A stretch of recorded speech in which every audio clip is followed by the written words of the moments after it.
జమ్మూ కాశ్మీర్లోని పహల్గామ్ లోయలో ముష్కరులు జరిపిన ఉగ్రదాడికి నేటికి ఏడాది పూర్తవుతుంది. ఈ సందర్భంగా ప్రధాని మోదీ ఆ రోజు జరిగిన దాడిలో ప్రాణాలు కోల్పోయిన అమాయక పౌరులకు నివాళులర్పించారు. ఉగ్రదాడికి భారత్ ఎన్నటికీ లొంగిపోదని, ఉగ్రవాదుల కుట్రలను నిర్వీర్యం చేస్తామని ఆయన ఈ సందర్భంగా ఘాటుగా హెచ్చరించారు. అయితే గతేడాది సరిగ్గా ఇదే రోజు అంటే ఏప్రిల్ 22వ తేదీన పహల్గామ్ పర్యాటక ప్రాంతంలో విహరిస్తున్న అమాయక పర్యాటకులపై ఉగ్రవాదులు విచక్షణారహితంగా కాల్పులను తెగబడ్డారు.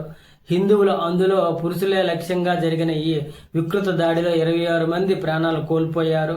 ఈ ఘటన అప్పట్లో దేశవ్యాప్తంగా పెను సంచలనం సృష్టించడమే కాకుండా అంతర్జాతీయ సమాజం నుండి తీవ్ర విమర్శలు ఎదుర్కొంది. ఈ విషాద జ్ఞాపకాలను గుర్తు చేసుకుంటూ ప్రధాని మోదీ తన ఎక్స్ ఖాతాలో స్పందించారు. పహల్గామ్ ఉగ్రదాడిలో ప్రాణాలు కోల్పోయిన అమాయకులు మనం ఎప్పటికీ మర్చిపోలేం.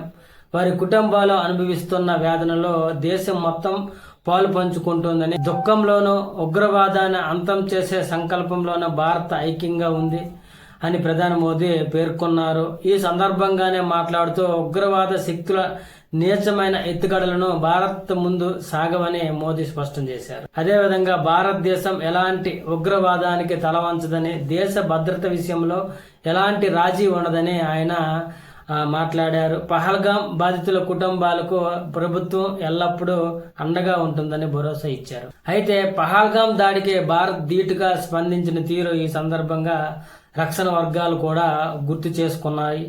అమాయక పౌరులు రక్తం చిందించిన ఉగ్రవాద ముఠాలకు గుణపాఠం చెప్పేందుకు అప్పుడే భారత సైన్యం ఆపరేషన్ సింధూర్ చేపట్టింది.